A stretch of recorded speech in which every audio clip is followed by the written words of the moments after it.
mecanismos democráticos de la sociedad civil. Hola, bienvenidos a este espacio Aprendamos en Casa. Gracias a todas las personas que nos están acompañando a través de las diferentes plataformas digitales y también a través de la sintonía de televisión de El Salvador. Este día estamos abordando la materia de estudios sociales y ha llegado el momento para los chicos alumnos de primer año de bachillerato. Como siempre, les hacemos la recomendación a mantener silencio para que puedan llegar a poner atención y también tomen los apuntes respectivos con esta temática que vamos a estar abordando este día. Recordarles que la guía para la temática la pueden bajar en el sitio oficial del Ministerio de Educación. Como ustedes ya vieron, no estoy solo, sino que dos grandes profesionales de esta materia nos están acompañando. Por ese lado, Candy Bautista, bienvenida. Gracias, Edward. Estoy muy contenta de compartir con ustedes y de aprender de ustedes de este tema tan importante que abordaremos este día. Excelente. Por ese lado también Federico Paredes nos está acompañando. Bienvenido. Gracias, Edward. Pues aquí estamos, ¿verdad? Siguiendo con estos esfuerzos para llegar a las casas de todos los estudiantes y desarrollar un poco estos temas sociales. ¿Alguna recomendación antes de entrar de lleno a la temática para todos los estudiantes? Bueno, solo que recuerden que lo que vamos a hacer el día de hoy no es para que ustedes estén tomando nota precisa, sino que ese es un refuerzo, es un esfuerzo que hacemos para llegar hasta sus casas y que ustedes puedan disfrutar del programa, escucharlo, entender, pero no necesitan estar tomando apuntes como que estamos dictando, porque en realidad estamos tratando de transmitir ideas. Lo importante es que entendamos los conceptos. Excelente. Dicho eso, damos por iniciado la temática que vamos a estar abordando, que es precisamente la separación de los poderes y también la sociedad civil y la sociedad política. Para contextualizar un poco, me gustaría también conocer un poco de historia, Federico. ¿Cómo es el comportamiento de las sociedades para que entendamos nuestro pasado, presente y futuro?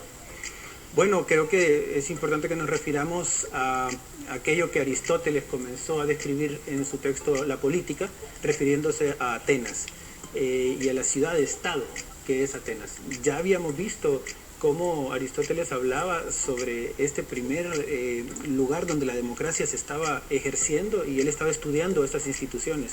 Así es como él dice, el ser humano es un animal político. ¿Sí? ¿Y qué significa de que el ser humano es un animal político? ¿Ustedes qué piensan? Yo creo que como seres humanos tenemos instintos animales. ¿Qué piensa usted, Candy? Interesante. Pues también pienso que como seres humanos tenemos que organizarnos. ¿Podría ser? Y una cosa, y es que yo puedo tener un instinto animal, pero al mismo tiempo vivo en una sociedad. Y si la sociedad ha puesto reglas, yo debo de cumplirlas. Si yo mi instinto lo dejo abierto y empiezo a hacer cosas que la sociedad ha distinguido como cosas negativas, yo voy a terminar en la cárcel. Entonces, tenemos un sistema de gobierno. A eso se refiere Aristóteles cuando habla del animal político. Somos, entonces, sí, hijos de la madre tierra, pero hacemos leyes y hay un aparato jurídico que nos sustenta y que nos organiza la manera en la que vivimos.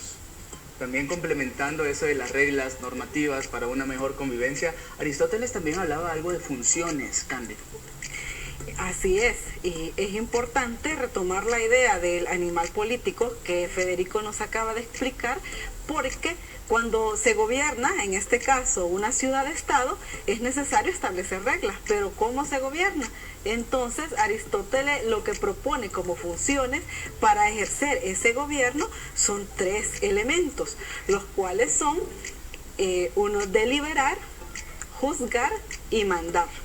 Y esto es algo importante porque es lo que operativiza la organización dentro de esta sociedad. ¿Qué es lo que es aceptado? ¿Y cómo se es aceptado? ¿Qué es lo que se ejecuta y cómo debe ejecutarse? Excelente. Cuando hablamos también de sociedad civil y sociedad política, ¿quiénes integran esta sociedad? ¿A quiénes llamamos los integrantes de él? Bueno, de nuevo vamos a regresar a Atenas. Estamos hablando del siglo V antes de Cristo y aquí la regla era que todo hombre mayor de edad pertenecía tanto a la sociedad civil como a la sociedad política. ¿Por qué razón? Porque toda persona, todo hombre en este caso, tiene acceso a esas diferentes funciones de las que ya hablaba Candy. Entonces no hay una gran separación de lo social y de lo político. Pero entonces me surge la duda, ¿cómo hacemos la diferencia de estas dos sociedades? en la modernidad, no en la actualidad, que ya me van a comentar también la diferencia de estos dos términos. Candy. Muy bien. Algo que es importante recordar es que en Atenas se ejercía la democracia directa. Entonces, todos podíamos acceder al poder de gobernar, ¿verdad? De una de las funciones que ya habíamos mencionado. En cambio, cuando nosotros pensamos en la modernidad, hay un elemento muy importante que son las ideas del liberalismo. ¿Y qué es lo que el liberalismo propone? Es una situación de Estado mínimo. ¿Qué significa esto? Que el Estado debe estar al margen de situaciones como la economía, cuestiones sociales, y debe concentrarse en dos elementos muy importantes.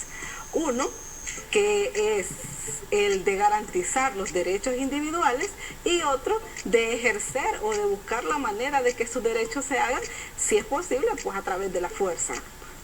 Entonces, esas son ideas muy importantes que surgen en la modernidad y que luego se consolidan. Yo creo que en este caso, pues Federico nos puede ampliar con las ideas de Hegel, ¿verdad? Sí, pero tú preguntabas la diferencia entre modernidad y la actualidad. Esa es una distinción bien importante. La modernidad es un momento de la humanidad que inicia con la revolución industrial inglesa, ¿verdad? Para tener un margen. Bueno, cuando los españoles vienen y descubren América, dicen ellos, pero aquí ya había mucha gente antes de que debiéramos haber sido descubiertos. Ese es el siglo XVI. Un poquito más adelante es que los ingleses inventan la máquina de vapor, y ahí comienza entonces aquello que conocemos como el mundo moderno. Eso revolucionó y cambió la manera de producir alrededor del mundo, y entonces le da pie a una serie de relaciones sociales, políticas y económicas que se conocen como la modernidad, que es diferente de hablar de la actualidad. Que se refiere pues al día de hoy que estamos viviendo. Ahora, para retomar también un poco la idea de Candy, ella ya estaba hablando de Hegel, y cómo Hegel vio la distinción entre la sociedad civil y la sociedad política. Bueno, Hegel lo que dice es una cosa: la sociedad civil es el cuerpo social donde se organizan primariamente los intereses individuales y sociales, políticos y económicos, que se expresan organizadamente en la sociedad política, que es primariamente el Estado. ¿Qué quiere decir esto? Hegel estaba preocupado porque los liberales habían planteado un sistema donde el gobierno debería de ser bien reducido, y entonces estaba viendo que no había una propuesta para hacerse cargo de la parte social. Es decir, si el Estado mínimo considera nada más tocar aquellos aspectos que tienen que ver con los derechos del individuo y con la reproducción del Estado mismo, quiere decir que nadie se encarga de lo social, nadie se encarga de la salud, nadie se encarga, o más bien quienes se tienen que encargar son intereses privados y particulares. Pero ¿qué pasa si un particular no está interesado en construir carreteras, no está interesado en construir hospitales? Entonces dice, esperen, en la sociedad civil vamos a encontrar todos los intereses de la sociedad. Estos van a encontrar una expresión política que va a llegar entonces de manera articulada a la sociedad política. Y eso es lo que conforma el Estado. Entonces él ve un continuo entre la sociedad civil y la sociedad política. Pero ¿de dónde nos surgen estas ideas de distinguir sociedad política y sociedad civil? Bueno, la distinción viene de Roma. El Imperio Romano estaba extendiéndose y por lo tanto habían ciudadanos que ya no vivían dentro de los límites del Estado imperial, es decir, que estaban bastante lejos y no había manera de asegurarles sus derechos.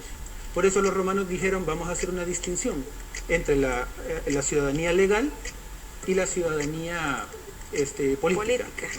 De ahí viene esa separación inicial. Los liberales agarraron esa idea y dijeron, bueno, planteemos entonces una separación más estricta y cómo debería de ser el Estado en aquello que llamamos la democracia moderna. Ok, hay muchos términos que me gustaría también que nos ejemplificaran de una mayor forma cuando hablamos de Estado mínimo. ¿Cómo es entendido por ese pensamiento liberal? El Estado mínimo, claro, de lo que te estaba hablando hace un momento, ¿no? Digamos, aquí acaba de pasar una cosa bien interesante.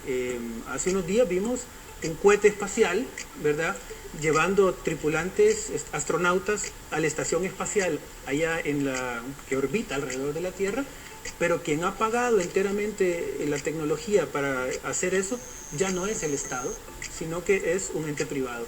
Aquí entonces vemos cómo se ha transformado aquella cosa que antes era el Estado buscando, digamos, la innovación tecnológica y financiándola, pero ha cedido el territorio hacia la iniciativa privada. Y así podemos ver otras esferas de nuestra sociedad que se han transformado en ese mismo sentido, ¿no? Excelente. Hay un nombre que también forma parte de la historia de la construcción de lo que estamos hablando, Candy: Montesquieu. Así es.